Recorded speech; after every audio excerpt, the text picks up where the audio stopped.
കാശിനാഥൻ ഭാഗം 57. രചന അവതരണം ദിവ്യരാജ്. ചെറു പുഞ്ചിരിയോടെ ഇടനാഴി കടന്നു വരുന്നവനിലേക്ക് ക്രിസ്റ്റഫറിന്റെ നോട്ടം പതിഞ്ഞതും കണ്ണുകൾ തിളങ്ങി. വശ്യമായ ഭാവം ഉടലെടുത്തു. ശരീരത്തിന്റെ വടിവ് എടുത്തു കാട്ടുന്ന കണക്കിനായിരുന്നു അവൻ ധരിച്ചിരുന്ന വസ്ത്രങ്ങൾ പോലും ദേഹത്തോട് പറ്റിച്ചേർന്നിരിക്കുന്നു. അവന്റെ കണ്ണുകൾ കാശിയുടെ ഉടലാകെ അടിമുടി ഒഴിഞ്ഞു. മനസ്സിനും ശരീരത്തിനും അടക്കി നിർത്താൻ പറ്റാത്ത രീതിയിൽ വികാരങ്ങളുടെ വേലിയേറ്റം ഉണ്ടായി. അത് ചുറ്റും നിൽക്കുന്ന തൻ്റെ സ്റ്റുഡൻസിൽ നിന്ന് മറച്ചു പിടിക്കാൻ പരമാവധി ശ്രമിച്ചവൻ താൻ ഏറ്റവും മോഹിച്ച നിമിഷങ്ങളിലേക്ക് ഇനി അധിക ദൂരമില്ലെന്ന ചിന്തയിൽ മനസ്സിൻ്റെ സന്തോഷം പറഞ്ഞറിയിക്കാനാവാത്ത വിധം ഉയർന്നു. അവൻ്റെ നോട്ടം തന്നിലേക്ക് നീണ്ടിട്ടും ആ മുഖത്ത് നേരത്തെ കണ്ട പുഞ്ചിരി തന്നെയാണ്. യാതൊരു ഭാവമാറ്റവുമില്ല. തന്നെ കണ്ടതിൻ്റെ നടുക്കമോ ഭയമോ ഒന്നും ആ മുഖത്തില്ല. നേരത്തെ കണ്ടിട്ടുള്ള പരിചയം പോലുമില്ല. കാശിനാഥൻ തന്നെയാണോ ഇത്? അതോ അപരനോ? ഇനി അതുമല്ലെങ്കിൽ ഇവന് തന്നെ മനസ്സിലായിട്ടുണ്ടാവില്ലേ? അങ്ങനെ പലതും ഒരു നിമിഷം ആലോചിച്ചു ക്രിസ്റ്റഫർ. ഏയ്, ഒരിക്കലും അപരനല്ല. കാരണം അവനെക്കുറിച്ചുള്ള സകലതും ചോദിച്ചു മനസ്സിലാക്കിയിട്ട് തന്നെയാ താൻ ഇവിടേക്ക് വന്നത്. ഒരു നിമിഷം ചിന്തിച്ചവൻ. ഇതാ സാറേ കാശിയേട്ടൻ, ഞങ്ങളുടെ ലീഡർ. ചെറു ചിരിയോടെ ജോവിനത് പറയുമ്പോൾ ഒരു നിമിഷം ക്രിസ്റ്റഫറിലും ആശ്ചര്യമായിരുന്നു. ലീഡറോ? അന്നത്തെ ആ ദിവസത്തിന് ശേഷം എല്ലാവരെയും കാണുമ്പോൾ ഭയന്ന് ഒഴിഞ്ഞുമാറി നടന്നിരുന്ന, ആരോടും അധികം സംസാരിക്കാതെ സ്വയം ഒതുങ്ങിക്കൂടുകയായിരുന്ന കാശിനാഥനെയാ ഇവിടെയും താൻ പ്രതീക്ഷിച്ചത്. പക്ഷേ ഒരാൾ ഇത്രമേൽ മാറുമോ? ഒരു നിമിഷം ഓർത്തവൻ. Hello sir. യാതൊരു കൂസലുമില്ലാതെ കാശിനാഥൻ ക്രിസ്റ്റഫറിനടുത്തേക്ക് ചെന്നു. ഹലോ കാശിനാഥൻ, ഞാൻ നിങ്ങളുടെ നൗഷാദ് സാറിന് പകരം ജോയിൻ ചെയ്ത പറഞ്ഞുകൊണ്ട് അവന് നേരെ കൈനീട്ടിയതും. അറിയാം, ക്രിസ്റ്റഫർ ലോപ്പസ് സാറല്ലേ? അതെ. പുഞ്ചിരി മായാതെ അവന് കൈ കൊടുത്തു. കൈകളിൽ കാശിനാഥൻ കൈകൾ പതിഞ്ഞതും വിടാതെ പിടുത്തമിട്ടയാൾ. കാശിനാഥൻ കരം പിന്നിലേക്ക് വലിച്ചിട്ടും അതുതന്നെ തുടർന്നു. അയാളുടെ കണ്ണുകൾ തൻ്റെ ഉടലാകെ പതിയുന്നത് കണ്ടതേ ഭയമല്ല, മറിച്ച് ഒരു തരം അമർഷം ഉടലെടുത്തു അവനിൽ. ആ അമർഷം ക്രിസ്റ്റിയുടെ കൈയുമായി കോർത്ത തൻ്റെ കൈകളിലൂടെ അവൻ പ്രകടിപ്പിച്ചു. കാശിനാഥൻ്റെ കൈകൾ തൻ്റെ കൈകളിൽ മുറുകുമ്പോൾ വേദനിക്കുന്നുണ്ടായിരുന്നു ക്രിസ്റ്റഫറിന്. അവനെ മുഖമുയർത്തി നോക്കുമ്പോൾ ആ മുഖത്തെ പുഞ്ചിരി അപ്പോഴും മാഞ്ഞിട്ടില്ല. ക്രിസ്റ്റഫറിൻ്റെ മുഖം വേദനയാൽ ചുളിയുന്നുണ്ടായിരുന്നു. കൈ പിന്നിലേക്ക് വലിച്ചു മാറ്റാൻ നോക്കുമ്പോഴേക്കും കാശി പിടിയയച്ചിരുന്നു. ജീവശ്വാസം വീണു കിട്ടിയ പോലെ കൈ പിന്നിലേക്ക് മാറ്റി കുടഞ്ഞുകൊണ്ട് വിളറിയ ഒരു പുഞ്ചിരിയോടെ മുന്നോട്ട് നടന്നു. പിന്നാലെ കാശിനാഥനും മറ്റു സ്റ്റുഡന്റ് ഡോക്ടേഴ്സും. മുഖത്തെ പരിഭ്രമം മാറ്റാൻ കഴിയാതെ ഒരു നിമിഷം ക്രിസ്റ്റഫർ OP റൂമിലെ വാഷ്റൂമിലേക്ക് കയറി. കുറച്ചു മുന്നേ നടന്നതൊക്കെ ഓർത്തപ്പോൾ എന്തോ ഒരു ആകുലത. താൻ കരുതിയതുപോലെ അത്ര വേഗം കാശിനാഥനെ തൻ്റെ വരുതിക്ക് നിർത്താനാവില്ലെന്നൊരു ചിന്ത അവനിൽ വന്നു. വേഗം മുഖം കഴുകി പുറത്തേക്ക് വരുമ്പോഴേക്കും കാണാൻ കാത്തുനിന്ന രോഗികൾ ടോക്കൺ അനുസരിച്ച് വന്നു തുടങ്ങി. BP-യും ഓക്സിജൻ ലെവലും ചെക്ക് ചെയ്ത് കാശിനാഥൻ അവരെ ജോവിൻ്റെ അടുത്തേക്ക് അയക്കുമ്പോൾ വെയിറ്റും ഹെയ്റ്റും മാർക്ക് ചെയ്ത് ജോവിൻ അവരെ ഡോക്ടറുടെ അടുത്തേക്ക് അയക്കും. അവിടെ ഇരുന്ന 2 സ്റ്റുഡൻറ് ഡോക്ടേഴ്സ് രോഗികൾ ഡോക്ടറോട് പറയുന്ന കാര്യങ്ങൾ കമ്പ്യൂട്ടറിൽ ആഡ് ചെയ്യും. ഇതൊക്കെയും ഒരു വലിയ ഹാളിൽ തന്നെയാണ് ചെയ്യുന്നത്. പലതവണ കാശിനാഥനോട് അടുത്തിടപഴകാൻ ശ്രമിച്ചപ്പോഴും യാതൊരു ഭയമോ പകപ്പോ കൂടാതെ ക്രിസ്റ്റഫറിനോട് സംസാരിക്കുകയും പെരുമാറുകയും ചെയ്യുന്നുണ്ടായിരുന്നവൻ. ഇടയ്ക്കിടെ ക്രിസ്റ്റഫറിന്റെ നോട്ടം കാശിനാഥനെ തേടിപ്പോയി. വളരെ സാധാരണമായി രോഗികളോടും കൂട്ടുകാരോടും ഇടപെടുകയും സംസാരിക്കുകയും തമാശ പറയുകയും ചെയ്യുന്നവനെ അമ്പരപ്പോടെ നോക്കി അയാൾ. എന്നെ മനസ്സിലായി കാണില്ലേ ഇവന്? അതോ പഴയതൊക്കെ മറന്നു കാണുമോ? അല്ലെങ്കിൽ ഒക്കെ മറന്നതുപോലെ അഭിനയിക്കുന്നതായിരിക്കുമോ? അത്രയും വലിയൊരു ട്രോമയിൽ നിന്ന് ഒരാൾക്ക് ഇത്ര നിസ്സാരമായി പുറത്തു വരാൻ കഴിയോ? ഇനി അവൻ്റെ മനസ്സിലെന്താവും? എന്നോടുള്ള പകയാവുമോ? പലതും അറിയാനുള്ള പരവേശമായിരുന്നു ക്രിസ്റ്റഫറിൽ. രാവിലെ വന്നപ്പോഴുണ്ടായിരുന്ന ഉത്സാഹമൊക്കെ കെട്ടടങ്ങിപ്പോയി അയാളിൽ നിന്നും. ഫ്രീ അവറിൽ ചെയ്തു തീർക്കേണ്ട ജോലികൾ ഒത്തിരി ഉണ്ടായിട്ടും ഒന്നും ചെയ്യാനാവാതെ ബെഞ്ചിൽ കമിഴ്ന്നു കിടന്നു വൈശു. മനസ്സ് മുഴുവൻ രാവിലെ കണ്ണൻ പറഞ്ഞ കാര്യങ്ങളാൽ അസ്വസ്ഥമാണ്. അവിടുത്തെ അവസ്ഥ എന്താവും? അയാളോട് കണ്ണേറ്റൻ സംസാരിച്ചു കാണുമോ? അയാളുടെ മനസ്സിൽ വല്ല ദുർചിന്തയും ഉണ്ടാവുമോ? ഇതൊക്കെ തന്നെയായിരുന്നു അവളുടെ മനസ്സിൻ്റെ ആദി. തലയ്ക്കൊരു കൊട്ട് കിട്ടിയപ്പോഴാണ് മെല്ലെ മുഖമുയർത്തി നോക്കിയത്. തൊട്ടു മുന്നിൽ ഇളിച്ചുകൊണ്ട് പാച്ചനും. എന്താടി ഒരാലോചന? അവൾക്ക് മുന്നിൽ ചെയറിട്ടിരുന്നപ്പോഴേക്കും ദീർഘമായൊന്ന് നിശ്വസിച്ചവൾ. എന്ത്? നെറ്റി ചുളിച്ചവൻ. രാവിലെ കണ്ണേട്ടനെ വിളിച്ചപ്പോൾ ഒരു കാര്യം പറഞ്ഞു. അതിൽ പിന്നെ മനസ്സാകെ അസ്വസ്ഥമാ പാച്ചൂസേ. ചുണ്ടു കൂർപ്പിച്ച്. നീ കാര്യം എന്താന്ന് പറയ്. അത് വൈശു രാവിലെ നടന്നതൊക്കെ അവനോട് പറഞ്ഞു. എല്ലാം ശ്രദ്ധയോടെ കേട്ടിരുന്നു പാച്ചൻ. ഒന്നും മിണ്ടിയില്ല. എനിക്കാകെ പേടിയാവാ പാച്ച. വിളിച്ചു നോക്കണമെന്നുണ്ട്. പക്ഷേ ആള് ഹോസ്പിറ്റലിലാവും. ഫ്രീ ആവുമ്പോ ഇങ്ങോട്ട് വിളിക്കാറാ പതിവ്. ആളോട് സംസാരിക്കാതെ എനിക്കൊരു സമാധാനവും ഉണ്ടാവില്ല, ആദിയോടെ പറഞ്ഞതും. എന്റെ വൈശു, നീ അവനെ ഒന്ന് വിശ്വസിക്കാദ്യം. അവനിപ്പോ പഴയ പേടിത്തൊണ്ടനല്ല. അതുകൊണ്ട് അവനെ ഓർത്ത് എനിക്ക് ഒരു ടെൻഷനുമില്ല. ആ ക്രിസ്റ്റഫറിന്റെ കാര്യം ഓർക്കുമ്പോഴാ, പറഞ്ഞുകൊണ്ട് ചിരി അമർത്തിയവൻ. ഉടനെ വൈശു അവനെ ഒന്ന് കൂർപ്പിച്ചു നോക്കി. സത്യാടി, നീ നോക്കിക്കോ. അയാളെ കണ്ടതിലുള്ള പതർച്ചയാവും അവൻ അന്നേരം നിന്നോട് അങ്ങനൊക്കെ പറഞ്ഞത്. ഇനി അവൻ എന്ത് പേടിക്കാനാടി? ഇതിലും വലിയ കടമ്പകളൊക്കെ കടന്നില്ലേ പിന്നെയാ ഇത്. നീ സമാധാനായിട്ടിരിക്കെ, അവളെ ആശ്വസിപ്പിച്ചവൻ. എന്നാലും ഒരെന്നാലുമില്ല. തീയിൽ കുരുത്തവൻ വെയിലത്ത് വാടുമോ? പിന്നെ അന്ന് അയാൾ ആ പ്രായത്തിന്റെ തിളപ്പിൽ ഒക്കെ കാട്ടിക്കൂട്ടിയതാവും. ഇനിയും അതുകൊണ്ട് അത്തരം ലക്ഷ്യത്തോടെ അവനോട് അടുക്കുമെന്ന് തോന്നുന്നില്ല. ഇപ്പോ അയാൾ അവന്റെ കൂടെ പ്രൊഫസർ അല്ലേ.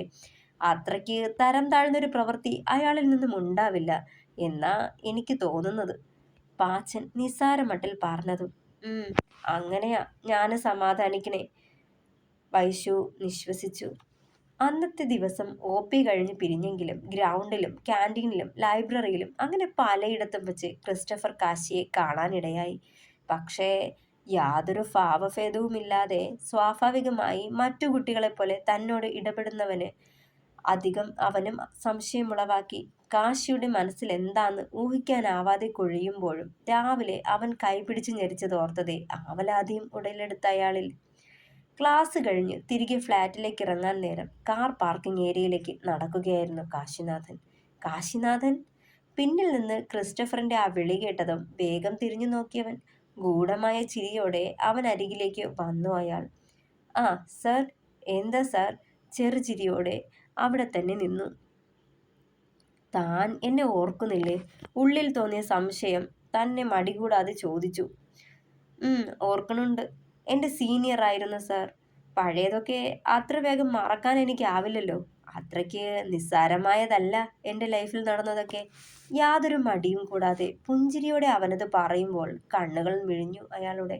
ഒരിക്കലും അവനിൽ നിന്ന് ഇങ്ങനെ ഒരു മറുപടി പ്രതീക്ഷിച്ചില്ല. ഭയക്കുമെന്നോ പതറുമെന്നോ ഒക്കെ വ്യാമോഹിച്ചു. ഇനി അവനോട് എന്ത് ചോദിക്കണം എന്നൊരു നിമിഷം പകച്ചയാൾ. അന്ന് താൻ പഠിപ്പ് നിർത്തി പോയതല്ലേ? വീണ്ടും പഠിക്കാൻ ഈ കോളേജിലേക്ക് തന്നെ വന്നു അല്ലേ? അതെ എന്ന് തലയാട്ടിയവൻ.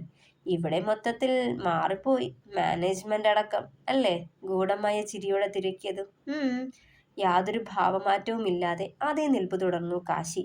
ഊഹിച്ചിരുന്നു ഇനി എന്താവും അയാൾ പറയാൻ പോവുക എന്ന്. പുതിയ മാനേജ്മെന്റ്, പുതിയ സ്റ്റുഡൻസ്, പുതിയ അധ്യാപകർ, സ്റ്റാഫ്സ്. ആർക്കും തന്നെ അറിയില്ല അല്ലേ? അതെ എന്ന് തലയാട്ടിയവൻ. പക്ഷേ എനിക്ക് തന്നെ അറിയാം നന്നായിട്ട്. താൻ ആരാന്നും തൻ്റെ ഐഡന്റിറ്റി എന്താന്നും. ഒരു ഭീഷണിയുടെ സ്വരം, ഒപ്പം വല്ലാത്തൊരു നോട്ടവും ഉണ്ടായിരുന്നു അയാളിൽ. പക്ഷേ ആ ഭീഷണിയുടെ സ്വരം തെല്ലും അവനെ വലച്ചില്ല. അതിനു പകരം ക്രിസ്റ്റഫറിനെ തോൽപ്പിച്ചുകൊണ്ടൊരു പുഞ്ചിരി അവന്റെ മുഖത്ത് പ്രതിഫലിച്ചു. അറിയില്ല സർ. സാറിന് എന്നെ അറിയില്ല. ഞാൻ ആരാന്നും എൻ്റെ ഐഡന്റിറ്റി എന്താന്നും കുറച്ച് കടുപ്പിച്ചു പറഞ്ഞുകൊണ്ട് ക്രിസ്റ്റിയുടെ മുഖത്ത് തന്നെ നോട്ടമുറപ്പിച്ചവൻ. അറിയില്ലെന്നോ? പുച്ഛത്തോടെ ചുണ്ടു കൊടിച്ചുകൊണ്ട് തുടർന്നയാൾ. ഞാനറിയുന്ന കാശിനാഥൻ ഒരു ഹോമോസെക്ഷൽ ആയിരുന്നു. തൻ്റെ സീനിയർമാരായ ചേട്ടന്മാർക്ക് വേണ്ടി ഒരു രാത്രി കിടന്നു കൊടുത്തൊരു കാശിനാഥൻ. ഡ്രഗ് അഡിക്റ്റായ അവൻ തൻ്റെ ആവശ്യം നിറവേറ്റാനായി ഒരിക്കൽ തൻ്റെ ജൂനിയർ ആയിരുന്ന ഒരു മെഡിക്കൽ സ്റ്റുഡൻറെ ഉപദ്രവിച്ചു. അങ്ങനെ കോളേജ് അധികൃതർ തന്നെ സസ്പെൻഡ് ചെയ്തു. വീണ്ടും തിരികെ വന്നു. ഈ കാശിനാഥനെ പറ്റി ഇപ്പോഴുള്ള നിന്റെ കൂട്ടുകാരും അധ്യാപകരും അറിഞ്ഞാൽ എന്താവും എന്ന് ഓർത്തിട്ടുണ്ടോ? വല്ലാത്തൊരു ഭാവത്തോടെ അവന്റെ തോളിൽ കൈവച്ചവൻ. ഒന്നും മിണ്ടാതെ അവന്റെ മുഖത്ത് തന്നെ തുറച്ചു നോക്കി നിന്നു കാശിനാഥൻ. ഞാനൊക്കെ എല്ലാവരോടും പറയട്ടെ കാശിനാഥൻ? ഒക്കെ അറിഞ്ഞു കഴിയുമ്പോൾ നിന്നെ തലയിലേറ്റി നടക്കുന്നവരൊക്കെ ഒറ്റ നിമിഷം കൊണ്ട് തള്ളി പറയും. വല്ലാത്തൊരു ഭാവത്തിൽ അവനെ നോക്കിയതും. Black mail ചെയ്യുവാണോ? യാതൊരു ഭയമോ കൂസലോ ഇല്ലാതെ അവന്റെ മുഖത്തു തന്നെ നോക്കി ചോദിച്ചു കാശി. ഛേ, എന്തിന്? ഞാൻ എന്തിനാ നിന്നെ ബ്ലാക്ക് മെയിൽ ചെയ്യുന്നേ? ഒക്കെ ഒന്ന് ഓർമ്മിപ്പിച്ചെന്നേയുള്ളൂ ഗൂഢഭാവത്തോടെ പറഞ്ഞതും. പറഞ്ഞാലും എനിക്കൊരു ചുക്കും വരാൻ പോണില്ല. ആര് എന്നെക്കുറിച്ച് എന്ത് കരുതിയാലും എനിക്കൊന്നുമില്ല. ഞാൻ ഇവിടെ വന്നത് പഠിക്കാനാ. പഠിക്കും, അത് കഴിഞ്ഞ് തിരികെ പോവും. പിന്നെ ഇവിടുത്തെ കുട്ടികൾക്ക് ഞാൻ കടന്നുപോയ സാഹചര്യമൊക്കെ ഏതാണ്ട് അറിയാം. എന്നെയും നന്നായി അറിയാം. ഞാൻ എത്രമാത്രം സ്ട്രഗിൾ ചെയ്തിട്ടാണ് ഇവിടെ വരെ എത്തിയതെന്നും അവരറിഞ്ഞിട്ടുണ്ട്. അപ്പൊ പിന്നെ സർ എന്ത് പറഞ്ഞാലും കാര്യമുണ്ടെന്ന് തോന്നുന്നില്ല. പിന്നെ ഞാനൊരു ഹോമോസെക്ഷൽ ആണെന്നുള്ള നട്ടാൽ കുരുക്കാത്ത നുണ താനെന്നല്ല ആര് പറഞ്ഞാലും പിള്ളേര് വിശ്വസിക്കില്ല. ബിക്കോസ് എന്നെ അവർക്ക് നന്നായി അറിയാം. പിന്നെ ഞാൻ മാരീഡ് ആണെന്നും പറയുന്നതിനൊപ്പം വൈശു അണിഞ്ഞ മോതിരം വിരലിലുയർത്തി കറക്കി കാട്ടിക്കൊടുത്തു. എൻ്റെ വിവാഹം കഴിഞ്ഞിട്ടിപ്പോൾ 10-11 മാസത്തോളമായിട്ടുണ്ട്. ഹോമോസെക്ഷൽ ആയിട്ടുള്ള ഒരാൾക്ക് വിവാഹം കഴിച്ചാലും തൻ്റെ ഭാര്യയിൽ തൃപ്തിപ്പെടാനോ അവളെ തൃപ്തിപ്പെടുത്താനോ കഴിയില്ലെന്നാണ് എൻ്റെ ഒരു അനുമാനം. ഞാൻ ഹോമോസെക്ഷൽ ആണോ അല്ലയോ എന്നത് എൻ്റെ ഭാര്യയ്ക്ക് നന്നായി ബോധ്യപ്പെട്ടതാണ്. മനസ്സിൽ തോന്നിയതൊക്കെ യാതൊരു കൂസലുമില്ലാതെ പറയുമ്പോൾ ക്രിസ്റ്റഫറിന്റെ മുഖം മങ്ങിയിരുന്നു. അപ്പോ താനെന്ന് കാശിക്കൊപ്പം കണ്ട പെൺകുട്ടി അവൻ്റെ ഭാര്യയായിരുന്നു. പല്ല് ഞെരിച്ചുകൊണ്ട് ഓർത്തേയുള്ളൂ ക്രിസ്റ്റഫർ. പിന്നെ താനും തൻ്റെ കൂട്ടുകാരും കൂടി ചവച്ചു തുപ്പിയ ആ പഴയ കാശിനാഥനല്ല ഞാൻ. ആ ചൊരുക്ക് വീണ്ടും തീർക്കാനാണ് ഉദ്ദേശമെങ്കിൽ വിടില്ല ഞാൻ. അവന് നേരെ കത്തുന്ന നോട്ടമെറിഞ്ഞു കാശിനാഥൻ. നിന്ന് വിയർക്കുവായിരുന്നു ക്രിസ്റ്റി അന്നേരം. താനൊക്കെ ചേർന്ന് തല്ലി തകർത്ത എൻ്റെ ജീവിതം അതെനിക്ക് തിരികെ തന്നത് എൻ്റെ പാതിയായവളും എൻ്റെ കൂട്ടുകാരും ചേർന്ന. അതിനുവേണ്ടി ഈ കാലത്തിനിടെ ഒത്തിരി ത്യാഗം അനുഭവിച്ചത് അവർ.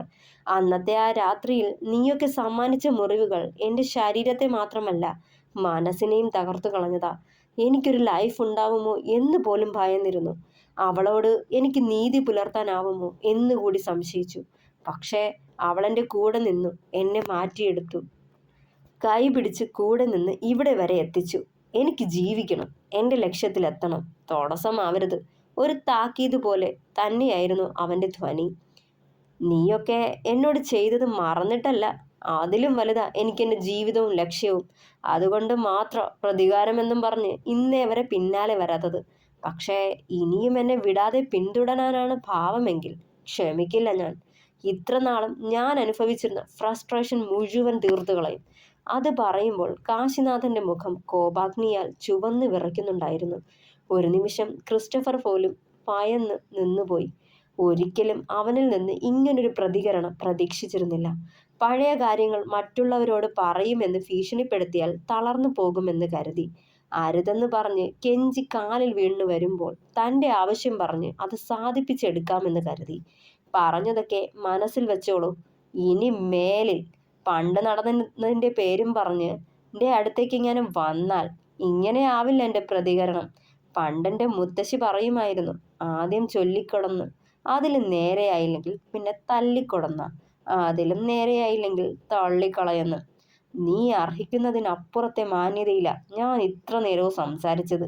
ഇനിയും മനസ്സിലാകാതെ എൻ്റെ ഒളിഞ്ഞ പാസ്റ്റും കൊണ്ട് വരുവാണേൽ നിന്റെ ഞാനങ്ങ് തീർത്തു തരും, പതിഞ്ഞ സ്വരത്തിൽ എന്നാൽ കടുപ്പിച്ച് അവനത് പറയുമ്പോൾ ഉമിനീര് വിഴുങ്ങിക്കൊണ്ട് ക്രിസ്റ്റഫർ അവനെ തന്നെ നോക്കി നിന്നു. കാശിനാഥന്റെ വാക്കുകളിൽ പ്രതിഫലിക്കുന്ന താപം ചുട്ടുപൊള്ളിച്ചു ക്രിസ്റ്റഫറെ.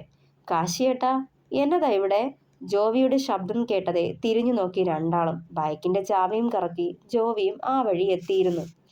ഏയ് ഒന്നുമില്ലടാ, സാറിന് എന്തൊരു ഡൗട്ട്, അത് ക്ലിയർ ചെയ്ത് കൊടുത്തതാ, പെട്ടെന്ന് മുഖത്ത് ഭാവം മാറ്റി വരുത്തിക്കൊണ്ടവൻ പറഞ്ഞു. സാറിന് എന്ത് ഡൗട്ട്? അമ്പരപ്പോടെ ചോദിച്ചു ജോവി. അതോ, അത് പിന്നെ ഈ സൈക്കോളജി പഠിപ്പിക്കുന്ന അഷ്റഫ് സാറിന്റെ വീട് എവിടാന്ന് അല്ലേ സാറേ? കാശി ആക്കിയ പോലെ ക്രിസ്റ്റിയെ നോക്കിയതും അതേ എന്ന് വിളറിയ ചിരിയോടെ വിയർപ്പൊപ്പി അവൻ. എന്തിനാ സാറിനെ അന്വേഷിക്കുന്നേ? നെറ്റി ചുളിച്ചു ജോവി. എടാ, അതിനടുത്തല്ലേ മറ്റേ സീതാറാമിന്റെ വീട്, കണ്ണിറുക്കിക്കൊണ്ട് കള്ളച്ചിരിയോടെ പറഞ്ഞതും. ഏത് മറ്റേ? ആ, അയാളെ തന്നെ. അയ്യേ, അയാളെ എന്തിനാ കാണണേ? മുഖം കോണിച്ചു ജോവി. സാറിന് വെറുതെ കാണാനാത്രേ. അല്ലേ സാറേ? ആക്കിയ ചിരിയോടെ കാശി അത് പറയുമ്പോൾ ജോവിൻ അയ്യേന്നുള്ള കണക്കിന് ക്രിസ്റ്റഫറിനെ അടിമുടി ഒഴിഞ്ഞെന്ന് നോക്കി. അയാളാണെങ്കിലും ഒന്നും മനസ്സിലാവാതെ പൊട്ടനെ പോലെ നിപ്പുണ്ട്. അയാളുമായിട്ട് അധികം അടുപ്പമൊന്നും വേണ്ട കേട്ടോ സാറേ, ആക്കി ചിരിയോടെ ജോവി പറഞ്ഞതും എടാ ജോവി നീ പൊയ്ക്കോ, സാറിന് സീതാറാമിൻ്റെ വീട് ഞാൻ പറഞ്ഞു കൊടുത്തോളാം. ചിരിയോടെ മീശയൊന്നൊഴിഞ്ഞു കാശി. തലയാട്ടിക്കൊണ്ട് ജോവി നടന്നകന്നു. അതെ സാറേ, സീതാറാം ഇപ്പോൾ ജയിലില. താൻ പണ്ട് എന്നോട് ചെയ്ത അതേ കുറ്റം വീട്ടിൽ വാടകയ്ക്ക് താമസിച്ചിരുന്ന മെഡിക്കൽ സ്റ്റുഡൻറ്റിനോട് ചെയ്തതിന് ഇപ്പോൾ ജോബിന് സാറിൻ്റെ ഐഡൻറ്റിറ്റിയിൽ ഏതാണ്ട് സംശയമൊക്കെ വന്നു തുടങ്ങിക്കാണും. ഇനി സാറായിട്ട് അത് സ്ഥിരീകരിക്കാൻ നിൽക്കണ്ട. അപ്പോൾ പറഞ്ഞു വന്നത്, അടങ്ങി ഒതുങ്ങി പഠിപ്പിച്ചിട്ട് പോയാൽ തനിക്ക് കൊള്ളാം, ഇല്ലെങ്കിൽ തൻ്റെ ഐഡൻറ്റിറ്റി എന്താണെന്ന് മറ്റുള്ളവരെ അറിയും.